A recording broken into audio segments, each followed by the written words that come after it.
जय माता दी। जय गायत्री माता। आज हम इस वीडियो में जानेंगे गायत्री माता का जन्म कैसे हुआ, उनका जो है धरती पे अवतरण कैसे हुआ। उसके बाद ये भी जानेंगे कि जैसे गायत्री माता का जन्म किस कारण से हुआ था, किस उद्देश्य से उनका जन्म हुआ था। जैसे सृष्टि की जब रचना होनी शुरू हो गई थी, उस समय किस कारण से जो है गायत्री माता का जन्म होता है।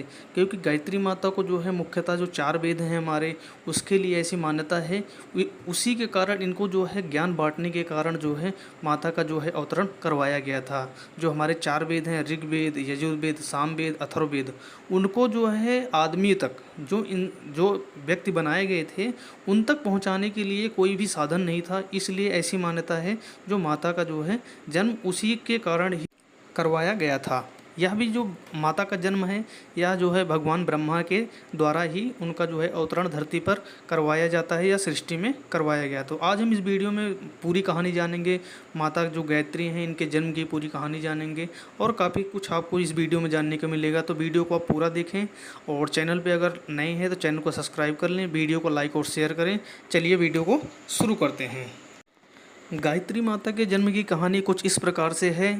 पुराणों में जो देवी गायत्री हैं उनका अवतरण ऐसा माना जाता है कि अचानक से हुआ था, लेकिन ऐसा नहीं है। कुछ ऐसी चीज़ें भी होती हैं जो कि एक जब तक मतलब ज्ञान की बातें नहीं होंगी उसके बारे में उन लोगों तक पता नहीं चलेगा। इसी कारण से माता का अवतरण कराया गया था। ऐसी मुख्य बातें जो मानी जाती हैं, ब्रह्मा के मुख से अचानक से निकला था गायत्री मंत्र। जो ब्रह्मा जी के 4 मुख हैं उससे अचानक जो है गायत्री मंत्र निकला चारों मुँह से। उसके बाद 4 देवियाँ जो है प्रकट होती हैं। जो ब्रह्मा जी होते हैं वह उन देवियों का नाम रखते हैं माता गायत्री। वो चारों देवियाँ फिर एक में ही समाहित हो जाती हैं। देवी गायत्री को जो है वेद माता के नाम से भी जाना जाता है, क्योंकि अभी मैं आपको कहानी में बताऊंगा कि ऐसा क्या है जो माता को जो है वेद माता के नाम से क्यों जाना जाता है। इसी तरीके से गायत्री मंत्र जपने वालों को मान की प्रतिष्ठा बढ़ती है। बाकी इसके अलावा जो ज्ञान, क्योंकि गायत्री मंत्र के अंदर ऐसी मान्यता है कि अगर गायत्री मंत्र को अगर आपने समझ लिया तो आपको 4 वेद पढ़ने की ज़रूरत ही नहीं है। आपको सिर्फ गायत्री मंत्र से ही, क्योंकि जो गायत्री मंत्र का जो पूरा उच्चारण है उसको देखेंगे और जो पूरा वेद है, क्योंकि जो वेद हैं चारों उनका पूरा का पूरा जो है लोगों तक पहुंचाने का काम माता गायत्री ने किया था। तो गायत्री माता को ही, अगर जो गायत्री माता का ही मंत्र है, अगर आप उसको पूरा उच्चारण सही तरीके से समझ लेते हैं तो आपको वेद पढ़ने की ज़रूरत नहीं है, ऐसी मान्यता है। गायत्री माता की जयंती भी आप सभी को पता है मनाई जाती है। तो उस तरीके से देखा जाए तो गायत्री माता का काफ़ी ज़्यादा जो है मान सम्मान माना जाता है। हर साल जैसे सरस्वती जयंती मनाई जाती है वैसे गायत्री माता की जयंती मनाई जाती है।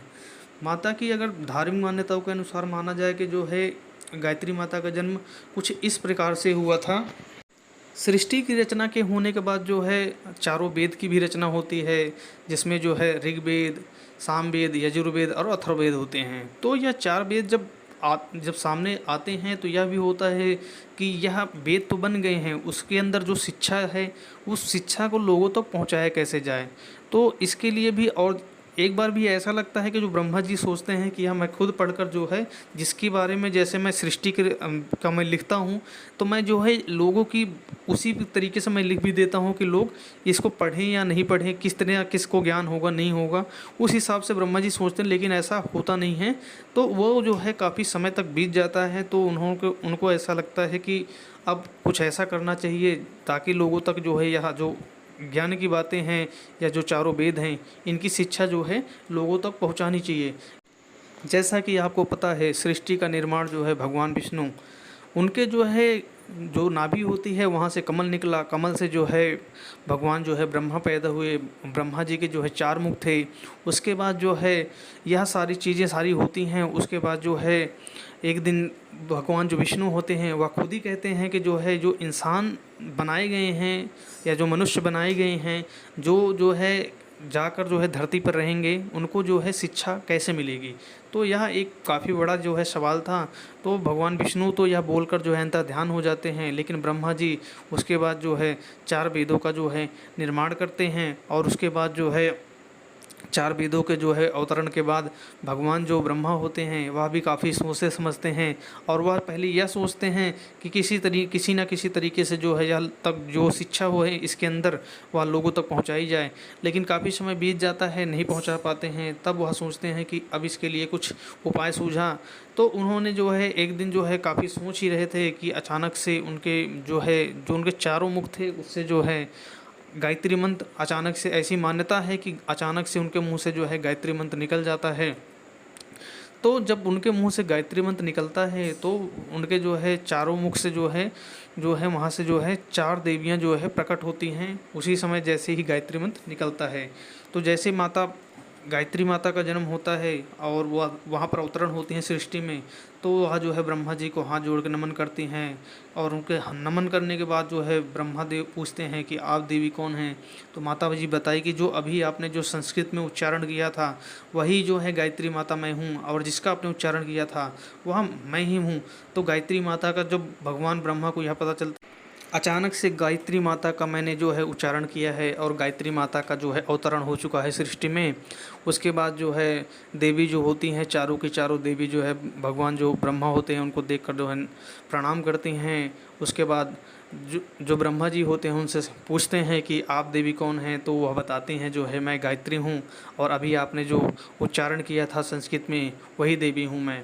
तो जो है ब्रह्मा जी काफ़ी सोच में पड़ जाते हैं। काफ़ी सोचने समझने के बाद जो है उनका नाम जो है गायत्री तो था ही, और जो है फिर उनके लिए काम सोचने लगते हैं। तो जो वेद थे वह जो है वहीं उसी काम में लगे हुए थे ब्रह्मा जी। काफ़ी सोचने समझने के बाद वह सोचते हैं कि देवी चार देवियां देखते हैं, और जो है चारों के हाथ में जो है उनको पास में बुलाकर जो है चारों वेद करके एक एक करके उनके हाथों में दे देते हैं, और उनको बताते हैं कि आप जो इसके अंदर की जो शिक्षा है वह जो है आपको मनुष्य तक किसी न किसी तरीके से पहुंचानी है। अब यह आप देखो कि कैसे आप पहुंचाओगे। पौराणिक कथाओं के अनुसार ऐसी मान्यता है कि जो गायत्री माता होती हैं वह लेकर जो है जो चारों वेद होते हैं और चारों देवियाँ होती हैं वह जो है वेदों को सारा एक तरीके से जो है पूरा पढ़ना शुरू कर देती हैं। और क्योंकि वह वेद हैं और उनके अंदर ऐसा ज्ञान है जो कि एक सृष्टि से निकला हुआ वह ज्ञान होता है, और उनको जो है पूरा पढ़ने में काफ़ी समय भी लग जाता है माता को। और उसके बाद जो देवता थे सारे के सारे वह भी वो उन वेदों को समझना चाहते थे कि उसके अंदर ऐसी क्या शिक्षा लिखी हुई है वो पढ़ें। तो काफ़ी समय बीत जाता है। इधर जो है धरती पर जो है चारों तरफ हाहाकार मचा होता है, क्योंकि यहाँ पर शिक्षा का कोई भी वो नहीं था, कोई स्रोत नहीं था, ना ही कोई शिक्षा देने वाला था। जो भी शिक्षा देने वाले थे जैसे विश्वामित्र थे उस समय, उनको भी उतनी शिक्षा का ज्ञान नहीं था कि यह सारी शिक्षा कैसे लोगों तक पहुँचाई जाए। ऐसे ही समय बीतता जा रहा था। और जो गायत्री माता थी उनके पास जो देवता थे वह चारों वेदों को पढ़ लिया था, तो जो जितने भी देवता थे उनके पास शिक्षा लेने के लिए आते रहते थे। तो समय इसी तरीके से बीत रहा था, जो देवता थे वह खुद ही व्यस्त हो गए थे उन चारों वेदों को ज्ञान के बारे में जानने में। तो जो धरतीवासी थे उनके बारे में कोई सोचने वाला नहीं था। तो इन सारी चीज़ों को देखते हुए जो है ब्रह्मा जी एक दिन आते हैं और कहते हैं देवी अब आपका जो है समय आ चुका है। अब आप जो है यह जो है जो धरतीवासी हैं उनके लिए भी आप कुछ सोचो कि उनके तक कैसे किस तरीके से यह शिक्षा जो है चारों वेदों की पहुंचाई जाए, क्योंकि वहाँ पर बहुत ज़्यादा जो है कोलाहल मचा हुआ है। गायत्री माता जो है ब्रह्मा जी से आशीर्वाद लेती हैं, और जो चारों देवियाँ होती हैं वह एक देवी बन जाती हैं, और उनका नाम ही तभी से उनको जो है गायत्री माता के नाम से पूजा जाता है।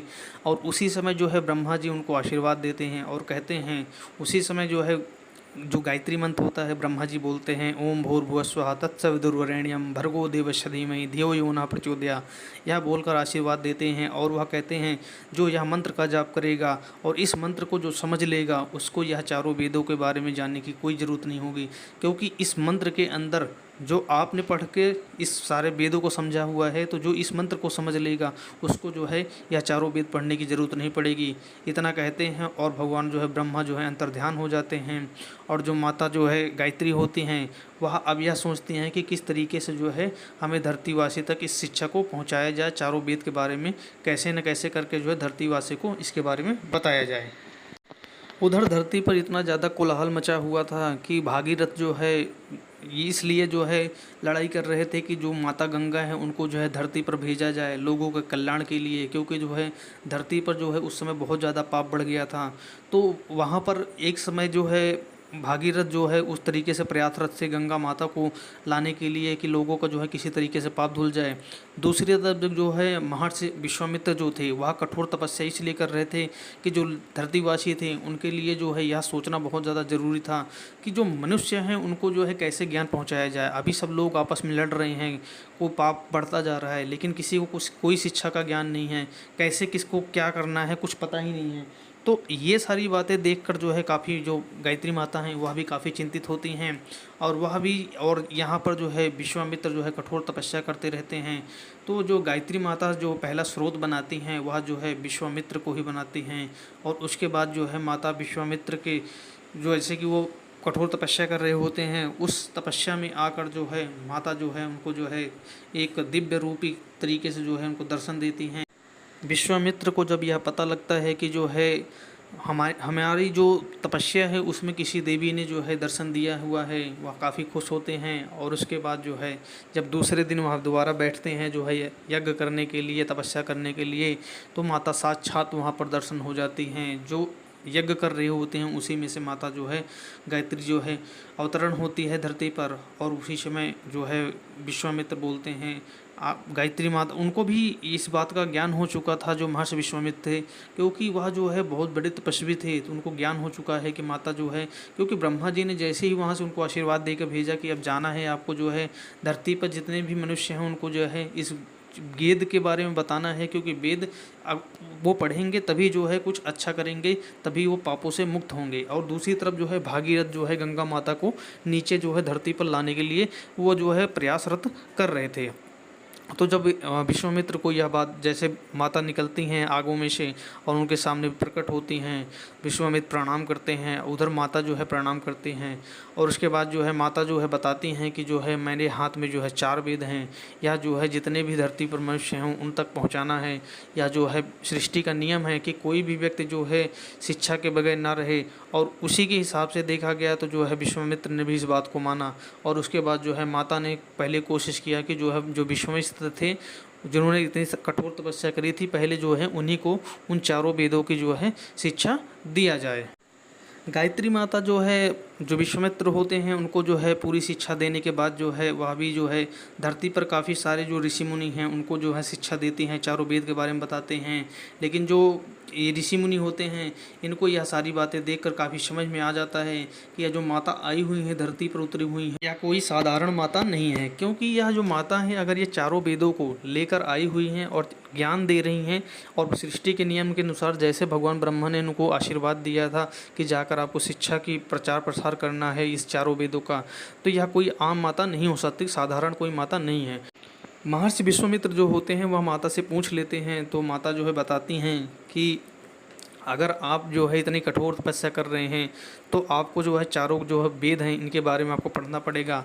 लेकिन अगर कोई मेरा जो है गायत्री माता का जो अगर कोई मंत्र जपेगा और उस मंत्र को कोई समझ जाएगा, अच्छी बात यह भी है कि अभी तक उस मंत्र के बारे में कोई समझ नहीं पाया है, क्योंकि जो गायत्री मंत्र को समझ लेगा उसको वेद पढ़ने की ज़रूरत ही नहीं पड़ेगी। तो वही है, तो वो माता कहती हैं जो इस मंत्र को समझ लेगा वो जो है इन 4 वेदों का ज्ञान एक बार में ही ले सकता है।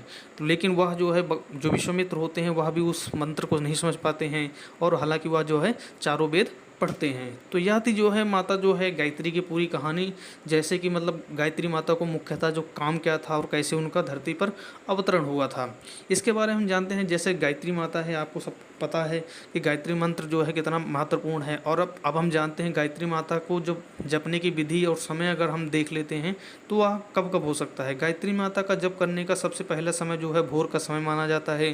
सूर्योदय से थोड़ी देर पहले मंत्र का जप शुरू कर दें और सूर्योदय तक करना चाहिए, जैसे सूर्य निकल जाए उसके बाद ना करें। मंत्र को जप करने के लिए दूसरा समय जो है दोपहर का वक्त माना जाता है।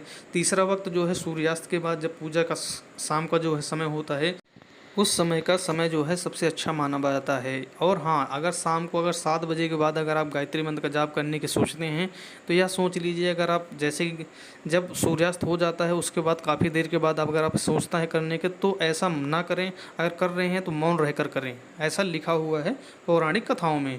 तो यह था। और एक बार कमेंट में लिख देंगे जय माता दी, क्योंकि गायत्री माता की ये वीडियो थी पूरी समर्पित। और अगर बात की जाए गायत्री माता की, जो गायत्री माता का मंत्र है उसकी बात की जाए तो ओम भूर्भुवस्वः तत्सवितुर्वरेण्यम भर्गो देवस्य धीमहि धियो यो नः प्रचोदयात्। और आप भी अगर हो सके जो है जब भी सुबह नहाकर जो है पूजा पाठ करने बैठते हैं तो कम से कम 5 से 7 बार जो है माता का जो है दोनों समय जो है इसका जो है मंत्र जपें, ताकि जो है आपके जीवन में कुछ शांति आए। और हो सकता है कि जो आपके दिमाग में कुछ गलत चल रहा होता है या कोई गलत सोच आती है तो उससे ये इन सारी चीज़ों को दूर मिलती है। जय माता दी।